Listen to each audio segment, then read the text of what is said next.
Hello everyone, welcome back to another video. So tonight I'm going to be reading for you a bedtime story. I got this beautiful collection of Edgar Allan Poe stories, his fiction and his poetry. And when I was little, my brother used to read me Edgar Allan Poe stories before bed, and I used to love hearing these stories. I love how atmospheric they are. I love gothic horror, if you couldn't already tell.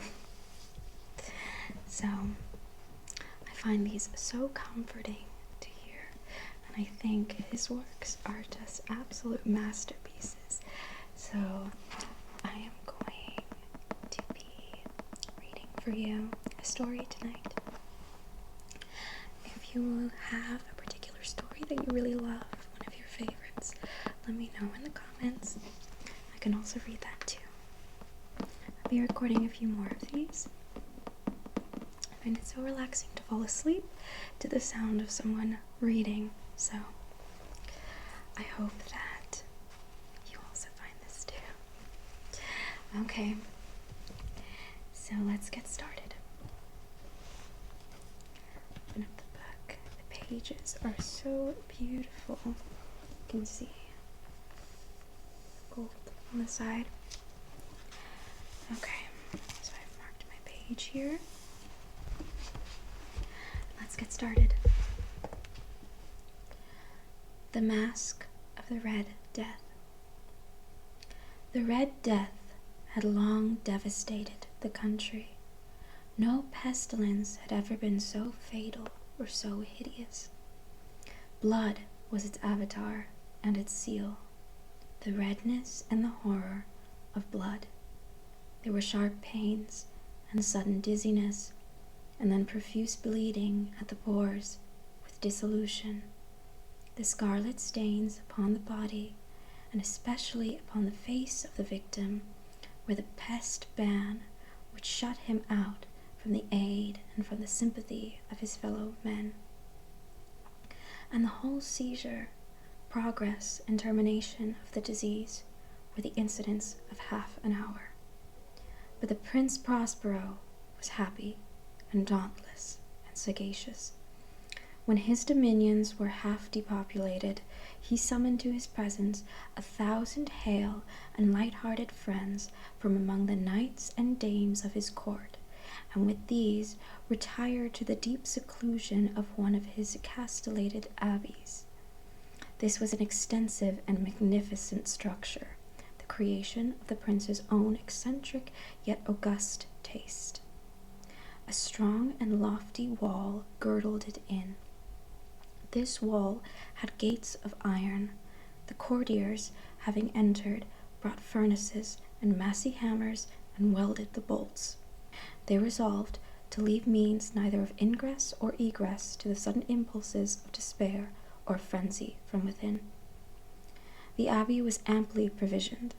With such precautions, the courtiers might bid defiance to contagion. The external world could take care of itself.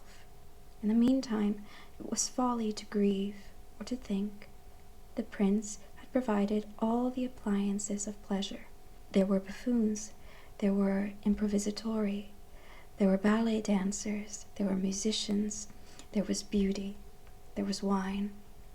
All these and security were within. Without was the Red Death. It was towards the close of the 5th or 6th month of his seclusion, and while the pestilence raged most furiously abroad, that the Prince Prospero entertained his 1,000 friends and a masked ball of the most unusual magnificence.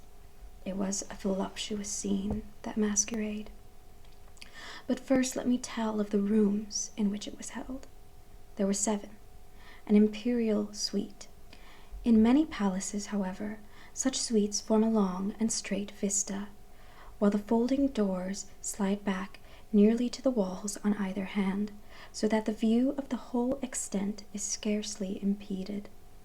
Here the case was very different, as might have been expected from the Duke's love of the bizarre. The apartments were so irregularly disposed that the vision embraced but little more than one at a time. There was a sharp turn at every 20 or 30 yards, and at each turn a novel effect. To the right and left, in the middle of each wall, a tall and narrow Gothic window looked out upon a closed corridor, which pursued the windings of the suite. These windows were of stained glass, whose color varied in accordance with the prevailing hue of the decorations of the chamber into which it opened. That at the eastern extremity was hung, for example, in blue, and vividly blue were its windows. The second chamber was purple in its ornaments and tapestries, and here the panes were purple. The third was green throughout, and so were the casements. The fourth was furnished and lighted with orange, the fifth with white, the sixth with violet. The seventh apartment was closely shrouded in black velvet tapestries that hung all over the ceiling and down the walls, falling in heavy folds upon a carpet of the same material and hue. But in this chamber only, the color of the windows failed to correspond with the decorations. The panes here were scarlet, a deep blood color. Now in no one of the 7 apartments was there any lamp or candelabrum, amid the profusion of gold ornaments that lay scattered to and fro or depended from the roof. There was no light of any kind emanating from lamp or candle within the suite of chambers. But in the corridors that followed the suite, there stood opposite to each window a heavy tripod, bearing a brazier of fire that protected its rays through the tinted glass and so glaringly illumined the room. And thus were produced a multitude of gaudy and fantastic appearances. But in the western, or black chamber, the effect of the firelight that streamed upon the dark hangings through the blood-tinted panes was ghastly in the extreme, and produced so wild a look upon the countenances of those who entered, that there were few of the company bold enough to set foot within its precincts at all. It was in this apartment, also, that there stood, against the western wall, a gigantic clock of ebony.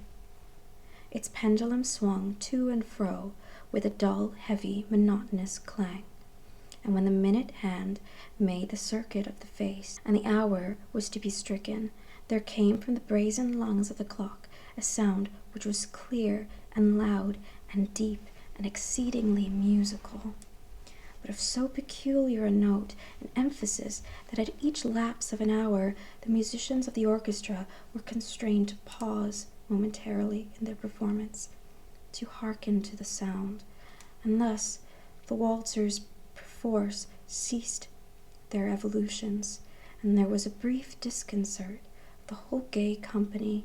And while the chimes of the clock yet rang, it was observed that the giddiest grew pale, and the more aged and sedate passed their hands over their brows, as if in confused reverie or meditation. But when the echoes had fully ceased, a light laughter at once pervaded the assembly. The musicians looked at each other and smiled, as if at their own nervousness and folly, and made whispering vows, each to the other, that the next chiming of the clock should produce in them no similar emotion. And then, after the lapse of 60 minutes, which embraced 3,600 seconds of the time that flies, there came yet another chiming of the clock, and then with the same disconcert and tremulousness and meditation as before. But in spite of these things, it was a gay and magnificent revel. The tastes of the Duke were peculiar. He had a fine eye for colors and effects. He disregarded the decora of mere fashion. His plans were bold and fiery, and his conceptions glowed with barbaric luster. There are some who would have thought him mad. His followers felt that he was not. It was necessary to hear and see and touch him to be sure that he was not.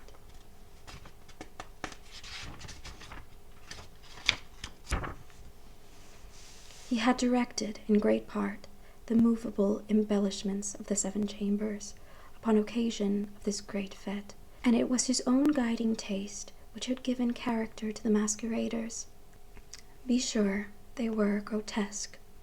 There were much glare and glitter and piquancy and phantasm, much of what has been seen since Hernani. There were arabesque figures with unsuited limbs and appointments. There were delirious fancies such as the madman fashions. There was much of the beautiful, much of the wanton, much of the bizarre, something of the terrible, and not a little of that which might have excited disgust. To and fro in the 7 chambers there stalked, in fact, a multitude of dreams. And these, the dreams, writhed in and about, taking hue from the rooms, and causing the wild music of the orchestra to seem as the echo of their steps. And anon there strikes the ebony clock, which stands in the hall of the velvet. And then for a moment all is still, and all is silent, save the voice of the clock. The dreams are stiff frozen as they stand, but the echoes of the chime die away. They have endured but an instant, and a light, half-subdued laughter floats after them as they depart. And now again the music swells, and the dreams live and writhe to and fro more merrily than ever, taking hue from the many-tinted windows through which stream the rays from the tripods. But to the chamber which lies most westwardly of the 7, there are now none of the maskers who venture, for the night is waning away, and there flows a ruddier light through the blood-colored panes, and the blackness of the sable drapery appalls, and to him whose foot falls upon the sable carpet, there comes from the near clock of ebony a muffled peal, more solemnly emphatic than any which reaches their ears, who indulge in the more remote gaieties of the other apartments. But these other apartments were densely crowded, and in them beat feverishly the heart of life, and the revel went whirlingly on until at length there commenced the sounding of midnight upon the clock, and then the music ceased, as I have told, and the evolutions of the waltzers quieted, and there was an uneasy cessation of all things as before. But now there were 12 strokes to be sounded by the bell of the clock, and thus it happened, perhaps, that more of thought crept, with more of time, into the meditations of the thoughtful among those who revelled. And thus, too, it happened, perhaps, that before the last echoes of the last chime had utterly sunk into silence, there were many individuals in the crowd who had found leisure to become aware of the presence of a masked figure which had arrested the attention of no single individual before.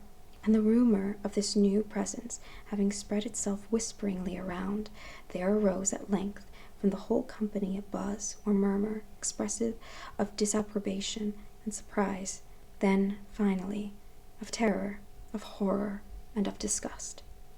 In an assembly of phantasms such as I have painted, it may well be supposed that no ordinary appearance could have excited such sensation.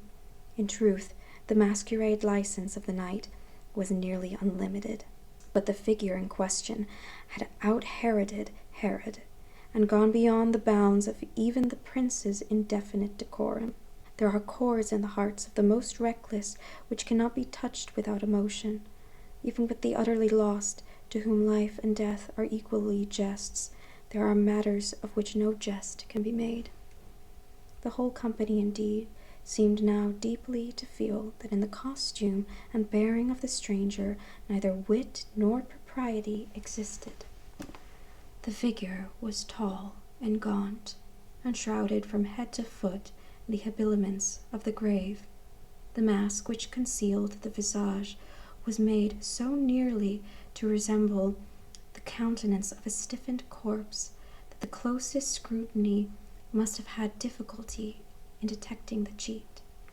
And yet all this might have been endured, if not approved, by the mad revellers around.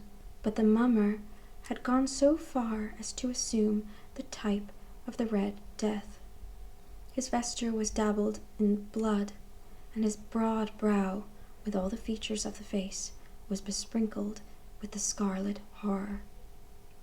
When the eyes of Prince Prospero fell upon this spectral image, which with a slow and solemn movement, as if more fully to sustain its role, stalked to and from among the waltzers, he was seen to be convulsed, in the first moment with a strong shudder, either of terror or distaste, but in the next his brow reddened with rage. "Who dares," he demanded hoarsely of the courtiers who stood near him, "who dares insult us with this blasphemous mockery? Seize him and unmask him, that we may know whom we have to hang at sunrise from the battlements." It was in the eastern or blue chamber, in which stood the Prince Prospero as he uttered these words. They rang through the 7 rooms loudly and clearly, for the prince was a bold and robust man, and the music had become hushed at the waving of his hand. It was in the blue room where stood the prince, with a group of pale courtiers by his side. At first, as he spoke, there was a slight rushing movement of this group in the direction of the intruder, who, at the moment, was also near at hand, and now, with deliberate and stately step, made closer approach to the speaker. But from a certain nameless awe with which the mad assumptions of the mummer had inspired the whole party, there were found none who put forth hand to seize him, so that, unimpeded, he passed within a yard of the prince's person, and while the vast assembly, as if with one impulse, shrank from the centers of the rooms to the walls, he made his way uninterruptedly, but with the same solemn and measured step which had distinguished him from the first, through the blue chamber to the purple, through the purple to the green, through the green to the orange, through this again to the white, and even thence to the violet, ere a decided movement had been made to arrest him. It was then, however, that the Prince Prospero, maddening with rage and the shame of his own momentary cowardice, rushed hurriedly through the 6 chambers, while none followed him on account of a deadly terror that had seized upon all. He bore aloft a drawn dagger, and had approached in rapid impetuosity to within 3 or 4 feet of the retreating figure, when the latter, having attained the extremity of the violet apartment, turned suddenly and confronted his pursuer. There was a sharp cry, and the dagger dropped, gleaming upon the sable carpet, upon which instantly afterwards fell prostrate in death the Prince Prospero. Then, summoning the wild courage of despair, a throng of the revellers at once threw themselves into the black apartment, and seizing the mummer, whose tall figure stood erect and motionless within the shadow of the ebony clock, gasped in unutterable horror at finding the grave cerements and corpse-like mask which they handled with so violent a rudeness, untenanted by any tangible form. And now was acknowledged the presence of the Red Death. He had come like a thief in the night, and one by one dropped the revellers in blood-bedewed halls of their revel, and died each in the despairing posture of his fall, and the life of the ebony clock went out with that of the last of the gay, and the flames of the tripods expired, and darkness and decay and the Red Death held illimitable dominion over all. Thank you for watching. Good night.